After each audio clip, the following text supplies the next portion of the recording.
Om Namo Bhagavate Vasudevaya. Om Namo Bhagavate Vasudevaya. Om Namo Bhagavate Vasudevaya. Welcome all to today's reading from Damodara, the Kartik Vrata, book by His Holiness Bhakti Purusottama Swami. We have been reading from it, and after a gap of a couple of days, we'll resume our reading. We are reading from the second section at the moment, and we've been reading about the glorious pastimes of observing the Kartik Vrata. Let's continue our reading. Various pastimes in the section 2. Today we are going to read from the importance of the Amalki tree in the month of Kartik. Mukam karoti vachalam pangum langhete girim yat kripatam ham vande Shri Gurum Dinatarinam Paramananda Madhavam Shri Chaitanya Ishwaram Hari Om Dasat. It has been stated in the scriptures that during the month of Kartik, on the Chaturdashi during the Shukla Paksh, one should worship the Amalki tree, as this great tree removes all sins. This Chaturdashi is known as Vaikuntha Chaturdashi, and it is recommended that on this day one should worship Sri Hari along with Sri Radha under the shadow of an Amalki tree. One should then circumambulate the tree 108 times and offer obeisances and prayers to Lord Shyam Sundar Shri Krishna. After offering prayers, one should sit down under the Amalki tree and listen to the glories of Amalki. Finally, one should feed some Brahmanas and offer them their dakshina, as pleasing the Brahmanas gives pleasure to Lord Sri Hari, who is the giver of liberation. Appearance of the Amalki tree. At the beginning of the creation, the entire universe was submerged under water. At that time, Lord Brahma began chanting the holy name of the Lord. Out of ecstasy, due to eagerness to see the Lord, tears fell from Brahma's eyes. That water, which consisted of his tears of love, fell on the Earth planet. From these tears, the Amalki tree appeared and developed into a huge tree, expanding its branches and sub-branches, and was laden with Amalki fruits. The Amalki tree appeared first before any other tree and is therefore known as Adi Ruha. Adi means original and Ruha means tree. After the creation of the Amalki tree, all other living entities were created. When the Devas were created, they all came to the place where Lord Vishnu's favorite tree, Amalki, was born. They were surprised to see the Amalki tree. Just then, a voice from the sky proclaimed to the demigods, "This Amalki tree is the best among all trees because it is very dear to Lord Vishnu. Just by remembering this tree, one will achieve the result of giving a cow in charity. By taking darshan of this tree, one will double this result. By eating the fruit of this tree, one will triple this result. One should always serve the Amalki tree very carefully. Because this tree is very dear to Lord Vishnu and has the power to destroy all sins, one should worship the Amalki tree for the fulfillment of one's desires. Whoever worships Lord Sri Hari in forests of Amalki during the month of Kartik and takes prasad under the shadow of this tree will be free from all kinds of sins. Any pious activities performed under the shadow of the Amalki tree will give millions of times the benefit." Long, long ago, there was a great Brahmana named Deva Sharma who was living on the northern bank of the Kaveri river. He was very expert in all the Vedas and Vedangas. Unfortunately, he had a son who was a great Durachari, a notorious person devoid of any good behavior. One day, Deva Sharma, for the benefit of his son, advised him, "O my dear son, now it is the month of Kartik, which is very dear to Lord Vishnu. You should follow all the rules, take an early bath, daily give charity, and follow a vrata during this month. You should worship Lord Vishnu with tulasi manjaris, offer a lamb to the Lord, offer obeisances and circumambulate Lord Sri Hari." When that wicked boy heard this advice from his father, he became very angry. His lips began to tremble in anger, and he rebuked and blasphemed his father, saying, "Father, I do not need the punya of performing the Kartik Vrata. I will not observe this Kartik Vrata." After hearing this kind of loose talk from his son, Deva Sharma with great anger said, "O less intelligent, I curse you to become a rat and reside in the trunk of a tree." Upon hearing this curse from his father, the boy became very afraid. He offered his obeisance to his father and said, "Please tell me how I can become free from that species of life. How long will I remain in the form of a rat?" After hearing this gentle speech of his son, Dev Sharma was pleased and said, "When you hear the glories of Kartik Vrata, which is very dear to Lord Vishnu, you will be liberated." After hearing this from his father, he immediately transformed into the form of a rat and stayed in a dense forest for many years. One day in the month of Kartik, Vishwamitra Rishi along with his followers came to the same forest. They took bath in the river and worshipped Lord Hari. After which they took shelter of the shade of an amalki tree.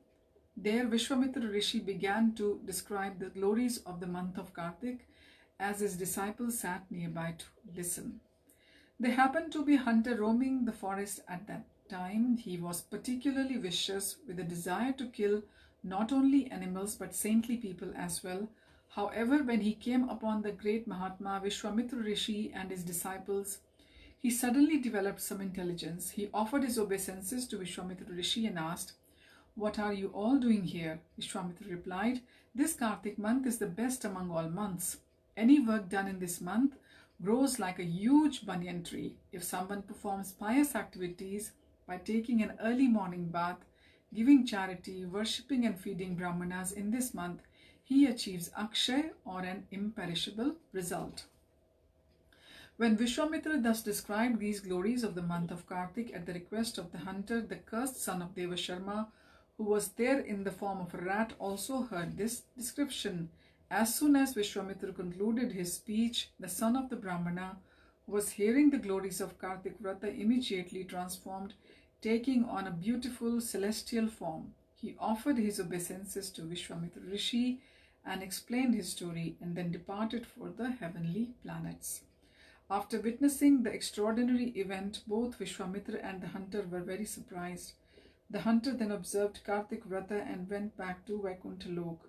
This narration clearly illustrates the importance of hearing the pastimes of Sri Krishna while sitting under the shade of an amalki tree during the month of Kartik. By offering lamps to Sri Hari while sitting under the amalki tree, one will accumulate unlimited punya or pious results.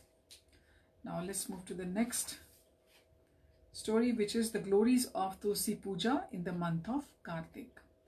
This is an ancient incident involving two Brahmanas from the state of Kashmir, Sumedha and Harimedha. They were both great Vishnu Bhaktas and always engaged in devotional service to Lord Vishnu. They were also very merciful towards all living entities and understood all truths properly. At one time, these two Brahmanas started their journey of pilgrimage and eventually came across a garden of Tulsi plants. At this point, they were exhausted from the day's walking, but immediately upon seeing Tulsi, Sumedha circumambulated the garden and offered his obeisances very respectfully. Seeing this, Harimedha asked Sumedha about the glories of Tulsi and what the result of offering pranam to Tulsi was. Sumedha said, "It is too hot here due to the direct sunshine.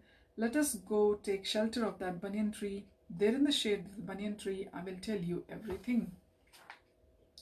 Sumedha then began. Long ago, Indra, the king of heaven, had lost his position due to the curse of Durvasa Muni.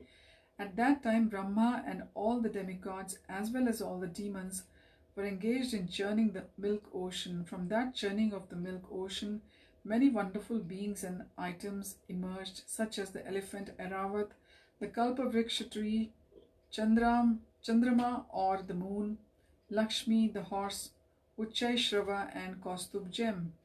Lord Hari in the form of Dhanvantari also appeared, along with all celestial medicines and Amrit or nectar. As Lord Vishnu was holding that pot of nectar, which has the power to make one immortal, he felt great happiness. Due to feeling such pleasure, tears began to fall from his eyes, and some tears fell into the pot of nectar. The very moment this happened, Tulasi appeared from the pot. All the demigods, along with Brahma, offered Tulasi and Lakshmi to Lord Sri Hari, which he accepted with great pleasure. Since then, Tulsi has been very dear to Lord Vishnu, who is the protector of the entire universe. Tulsi is his dearmost. Therefore, I offered her my obeisances. As Sumedha was giving the explanation, they saw an effulgent chariot racing across the sky towards them. Just then the banyan tree under which they were sitting was uprooted, and two celestial beings appeared from within it. They shone as bright as the sun and lit all the directions. They offered their obeisances to Sumedha and Harimedha, who were surprised and quite overwhelmed. They asked, "Who are you both? Your bodies appear very auspicious like the Devatas." Hearing this, the two effulgent personalities spoke, "O great Brahmanas, you are our father, mother, guru, friend, and everything to us." One of them said, "My name is Astika. I am resident of Devaloka." One said, "One day I went to Nandan Kanan to play, where I engaged in pleasurable activities with many celestial ladies for as long as they desired. At that time, the necklace of pearls and bali flowers from one of the ladies fell on Lomash Rishi, who was engaged in tapasya at that place. Upon seeing this, Lomash Rishi became very angry and he wanted to curse her.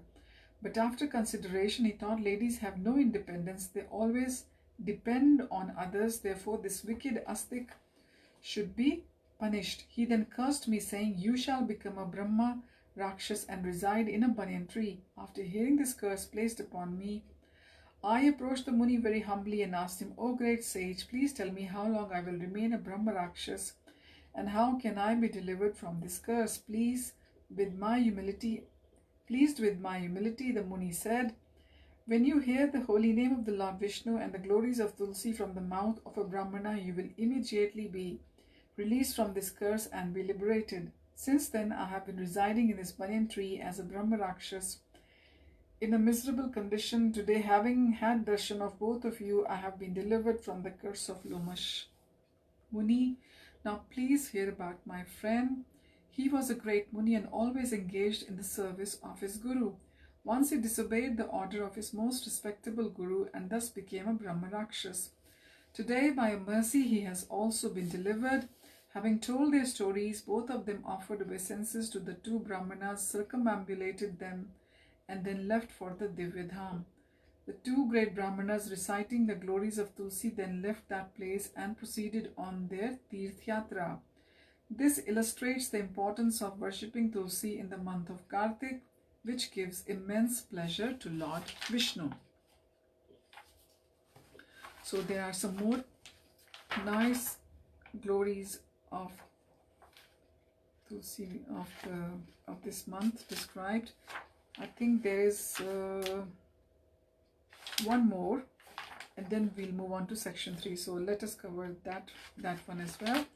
That is the glories of offering an Akash Deep in the month of Kartik. It is very auspicious to offer an Akash lamp during the month of Kartik. Every day after taking an early morning bath and also every evening, one should offer this Akash Deep. By performing this auspicious activity, one will live in this world happily and finally achieve liberation. Maharaj Sunanda observed this Kartik Vrat for the entire month on the advice of Brahman named Chandra Sharma.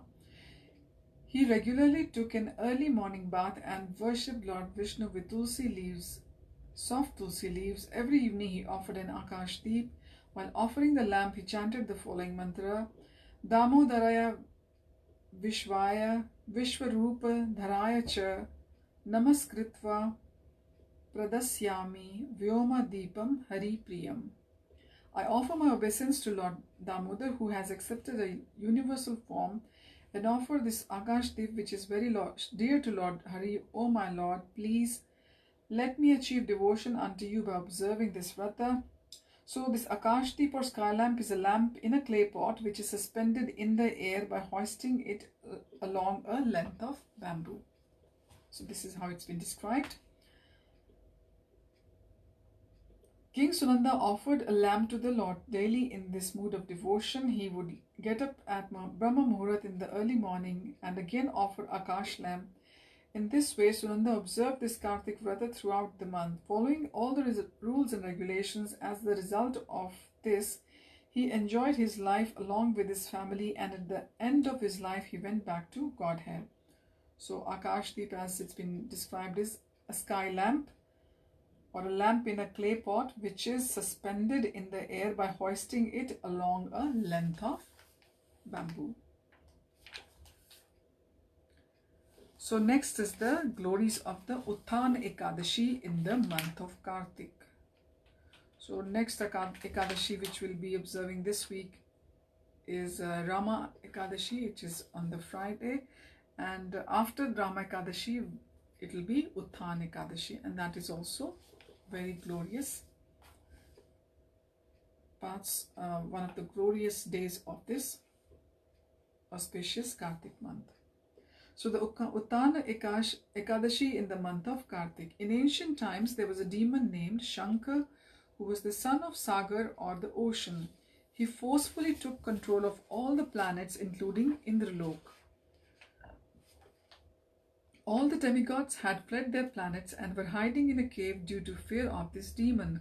The demon Shankar thought, even though I have conquered all demigods, I still appear very powerful. He realized that the demigods derived their power from Vedic mantras and thought, I will plunder the Vedas so that all these demigods will become weak. With this consciousness, the demon Shankar plundered all the Vedas from Satyalok, the planet of Brahma. While being taken by this demon, the personified Vedas fearfully ran away, escaping his control, and emerged into the water along with Yajna, mantra and all its seeds. The demon Shankar entered into the ocean in search of the Vedas but could not find them anywhere.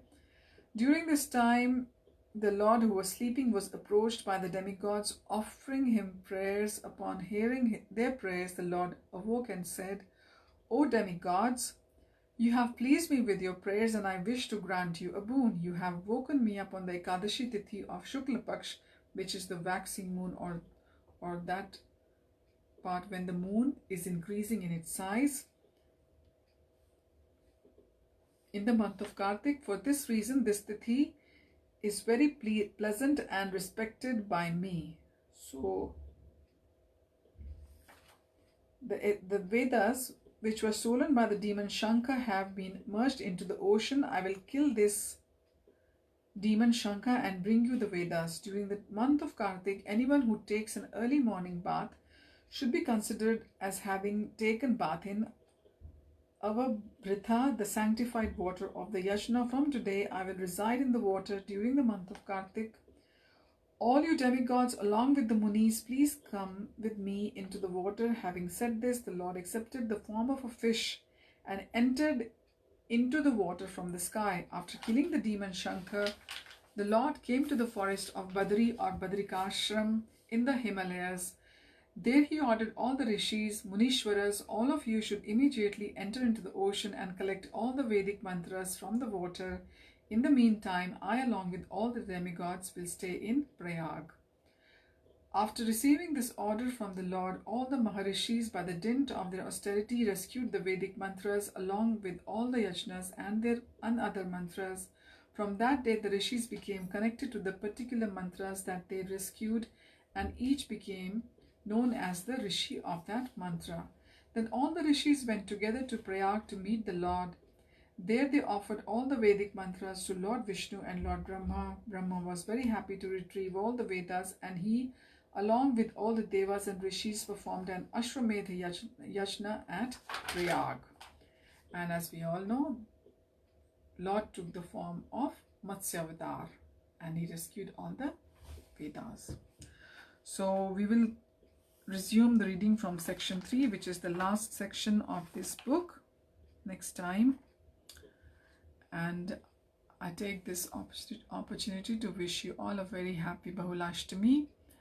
Today is the day when Radha Kund was rediscovered by Mahaprabhu. We know that Radha Kund appeared in the Chaitra Mas, Chaitra Purnima, in the month of April.